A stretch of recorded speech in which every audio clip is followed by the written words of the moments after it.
Good morning, everyone. It's Joker, and today we are back with another slime video. And today we're going to be going over a couple different ways to build your team as far as placement. Now, we all know that we have a protector, we have our 3 start frontline units, and we have our 2 backline supports. And you're free to swap these 2 in at any time with one of the 2 that exists up here, which is, I like it. I like that aspect of the game. It does allow you to strategize a little bit. But what I'm here to tell you today is that there is a different way to build your team more than just conventionally putting your strong units up front and leaving your supports in the back.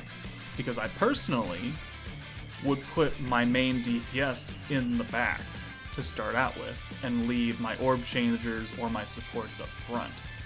And that is because it gives me more freedom to switch in. So let's say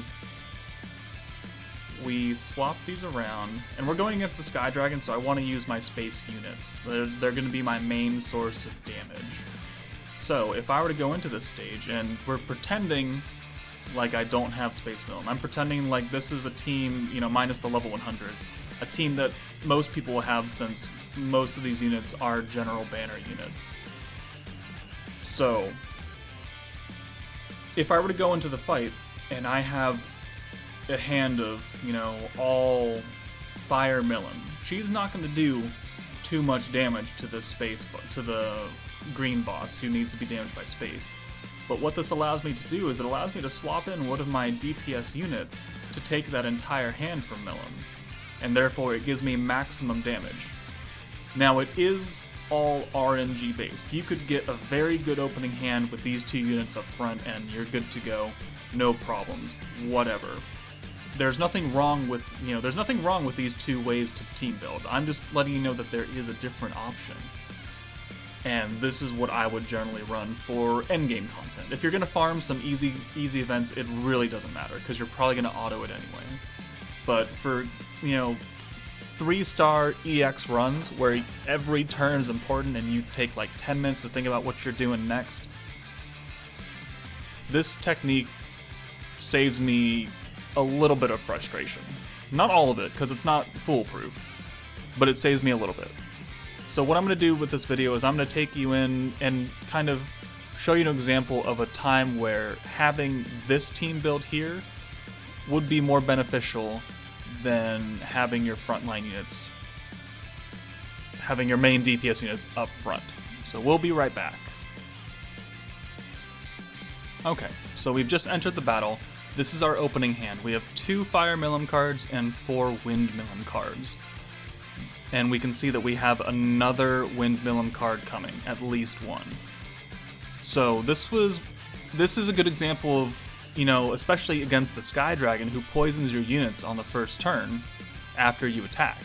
So here, if I had my 2 DPS units up front, maybe I got like 2 Ranga and 2 Rimuru and 4 Rimuru cards. That wouldn't be terrible. But at the same time, do I take the 4-card damage with whoever has the 4 cards and allow them to be poisoned? Because I want to trade off the extra damage for, the poison damage that I'm going to take slowly over time? Do I swap them out with my support units that were in the back and do less damage and not have them be poisoned? Or if I built a team like I did here, it allows me to plan ahead a little bit for the best possible outcome, which would be to do the most damage and not get poisoned for my main units that I need to keep up front. And so here, since we know that we have at least one more Wind Millen card coming, I can keep the team how it is, and I can keep my main DPS units in the back away from the poison, and I'm going to launch these 2 Millen cards right here. And did we... Wow. So, okay, perfect. Perfect. So, our 3 frontline units are now poisoned. They're going to take damage over time if I leave them up front. But we got literally the best hand that we could. We have 6 cards for Wind Millen. So what we can do now is I can swap in, let's see, weak against magic or physical? Physical. So I can swap in Space Rimuru for Wind Millen. Now I have a full 6-card send, with the unit that's going to do the most damage because he has type advantage and he has the the weapon damage boost, and he's not poisoned. So it allows me to keep him out of the poison status danger while maximizing the card draw and allowing me to get his ult immediately, even with the orange card debuffed. So this is the exact hand that I would want to see in an EX Conquest run. Like, that is the perfect turn. And yes, the attack is debuffed now here. And we have 3 Hakuro cards. But now I can swap in Ranga for Hakuro, who is not poisoned or attack debuffed. I can wait out this attack debuff with him. I don't have to launch this attack here. In fact, I could probably send him to the back and open up some space, which I think is what I'm going to do. And we'll bring in, Windmillum, and we've got, 3 Ranga cards. So I would just launch these. And now we've got, Veldora Gauge. We've got max points.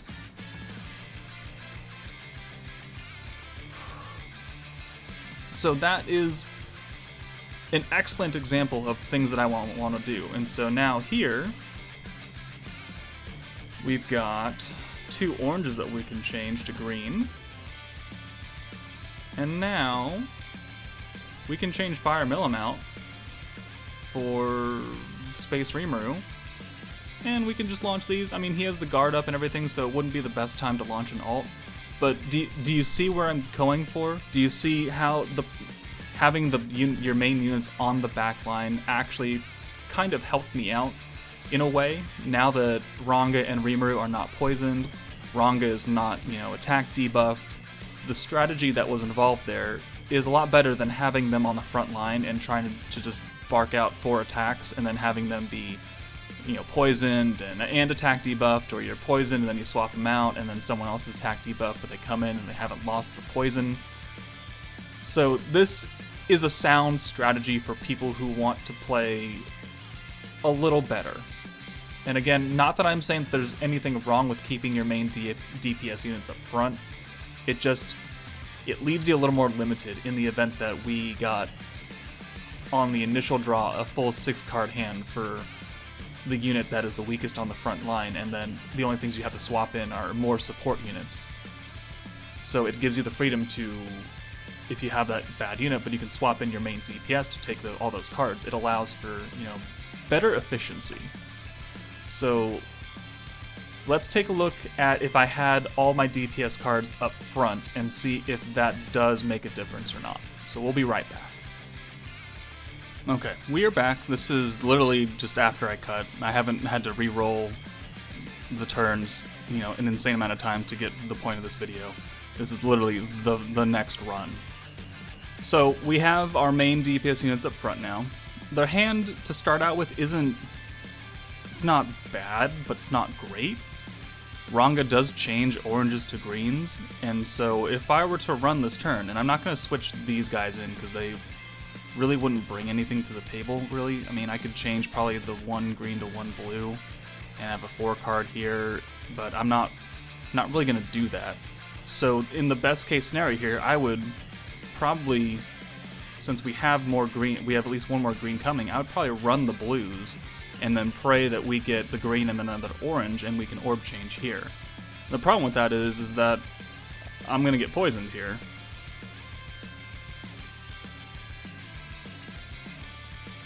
And we got kind of what we wanted, minus the 1 Hakuro card. So now our units are poisoned, and then when I attack here, the next turn, they're going to get attack debuff too. And so what I would probably want to do is I would want to do the orb change into these greens, but then do I want my units to take more damage from him attacking and the poison, and get debuffed in the event just for, sending these 5 cards? Do I swap in Millums to allow these units to not be debuffed for their attack, but still be poisoned? This is what I'm talking about, is that I don't want my 2 main DPS units to take any damage. I want them to be hurt as little as possible, that way they can survive to do the damage that I want them to do. And having them on the front line to immediately get poisoned is not the greatest idea. And sure, I could have switched them out the first turn, but then, because the hand really wasn't that good to begin with, I mean, like I said, it's just another way to team build. It's not the correct way to team build, it's just a different way to open up your playstyle. So now, I mean, if we were to run this, and we'll just do that, I mean, we do have a full Veldora gauge, awesome, we have 62 points to play with, we've made everything back that we just spent to orb change in the first place, and now, not only are we poisoned, we're attack debuffed. And, you know, 1,000 damage from the poison is not a lot, but 1,000 damage every single turn for 3 turns, and then it happens again. It really starts to add up when he starts hitting everyone, and then he ults, and then all of a sudden your main DPS units are dead, and you have nothing but supports left. And this turn is absolute garbage. So it's like, I could swap these 2 units out now, so they don't take poison damage, but it will still be there. So if I swap, you know... Oh, wrong one. Okay. So I've swapped Rimuru out. He's still poisoned. He's still attack lowered. So that is still going to exist when I bring him back in. And also, I'm not building up his ult gauge, which is what I really need to do. So it has left me a little limited, unfortunately. Now, I could have a better hand. I could have had a better hand, and I could have lived with it. Very possible. But I hope you're getting my point of seeing, you know, the differences between having them on the front and having them in the back. So that's it for the first half of this video. And now we're going to move on to the second half of the video. So we'll be right back again. Okay, so the second part that I want to discuss today also has to do with how you manage placing your units on the back line. Not for the initial hand, though. This is planning in the future, many turns down the road, where maybe the protector unit you have, like Ifrit, does not boost your skill point cap. Therefore, you're not able to build up the skill points to double or triple buff. But you still need to nuke a boss, because they still need to die. So, here... Some people know, and some people don't know. Just like I explained in the first half of this video, where, you know, swapping out the units who are poison and attack debuff, those debuffs don't leave you, because they are active debuffs, and if you are in the back, you're no longer an active participant. Therefore, those debuffs will stay. Well, the same thing also applies for the buffs that you give yourself. So, for example, we are running, you know, the fire team here. Ifrit does not boost your skill point cap. He gives you your soul secrets gauge, and he boosts your fire damage, which is great for some events where you need to do a lot of damage really fast, like the Earth Golem, which we're not going into, we're going to a Predator battle, just to showcase. But I want to buff with Milim, and I want to buff with Guy, because they're 2 separate buffs, they help me do more damage. But they both cost 55 points, and Ifrit caps you at 100. So you can't really do that, you know, twice in a turn. So what I'm going to prove an example of is how to work your way around that. So I'm going to cut, and we'll come back once we get to a point where we can start the actual meat of the second half of the video. Okay, we are back. This, turn 4, we're on a basic Predator battle. That's not the point. So here, we have the Ifrit gauge. We have full 100 points. We have the ult for Shizu. Once we pop Ifrit, we will also have the ult for Fire Milim, who is going to be our main damage units here. So let's go ahead and pop this. No. Okay, so now we have the increased fire attack by 15% from Ifrit, but I want to save these ults. 1, I don't have an ult for Milim, and 2, Shizu's ult, I want to buff, but I would like to double buff with both Milim and Guy, but we can't because that costs 110 points, and obviously we are capped at 100, so that ain't gonna work. But what you can do is, right now, we can pop Milim's buff, because it buffs the characters themselves. The crit rate is up by 100%. So we're gonna pop that. We're not gonna do that. And so now each character has the increased critical rate by 100% and the extra fire attack by 15. And we only need 10 more points before we can, you know, use Guy's buff. So what you can do is you can plan, and you can swap these characters to the back line. And we'll move Milim. And now if you check, you can see that the crit buff remains. it is blanked out. It's no longer an active buff, therefore it's not going to count whatever happens on this turn as a turn. So what this allows us to do is we can burn some Gobta cards right here. We're going to have 69 points, nice.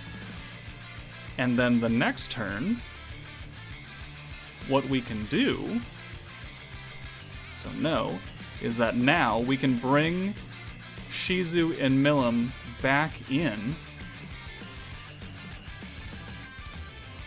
And you can see that we still have the crit buff right here, and we still have the increased fire attack. So normally the crit buff would be gone if we left them up here because it's a one-turn buff, but because we've put them into the back, it's canceled out that time slot. And now we have enough points to where we can now use another 55-point boost with Guy, and now we have the crit rate and the ult boost for these two units to let us do maximum amount of damage, and we had to wait one turn. Now, for some fights, one turn is a very long time. Some fights, it's not, just like this fight. So 28,800 with Milim, and we'll probably do 30-something with Shizu? 29 Pierce? Okay, whatever. But you can see that that allowed us to keep the additional fire damage and the crit rate up. And so there's another helpful tip for you for, using a team if you don't have Charybdis, if you don't have Veldora, you don't have a protector that can boost your total skill point cap up to crazy levels like Charybdis, and so you're sitting with like 290 points to play with. Maybe you don't have that option for the team you're running. But by using this strategy, you can do double buffs. It's just, a matter of a little bit of luck and how many points you are left with at the end of that turn.